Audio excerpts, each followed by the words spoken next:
भरधाव कारची जोरदार धडक तर युवा प्रशिक्षणार्थी महिलेचा मृत्यू झालाय। तिवसा बसस्थानकासमोरील ही घटना आहे।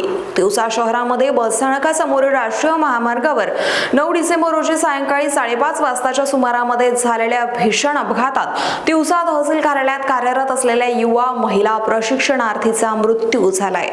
शीतल संदीप हिरकणे, राहणार शेंदोळा बुजुर्ग, तालुका तिवसा असे मृत महिलेचे नाव आहे। काही महिन्यांपूर्वीच त्या तहसील कार्यालयामध्ये कंत्राटी या पदावर रुजू झाल्या होत्या। मंगळवारी कार्यालयीन कामकाज पूर्ण करून त्या बस स्थानकाच्या दिशेने महामार्ग ओलांडत असताना नागपूरवरून अमरावतीच्या दिशेने येणाऱ्या MH48P1635 या क्रमांकाच्या 4 चाकी वाहनाने त्यांना अत्यंत जोरदार धडक दिली आहे। या धडकेची तीव्रता इतकी मोठी होती की तिच्या डोक्याला गंभीर दुखापत होऊन रस्त्यावरच कोसळल्याने मृत्यू झालाय। नागरिकांनी तात्काळ मदतीने तिवसा ग्रामीण उपजिल्हा रुग्णालयात दाखल केले, मात्र उपचार सुरू असताना चिकित्सकांनी मृत घोषित केले आहे। मृतक शीतल हिरकणे या विवाहित असून त्यांना 3 वर्षाचा एक मुलगा आहे। अचानक झालेले निधन त्यांच्या कुटुंबावर दुःखाचा डोंगर कोसळलाय।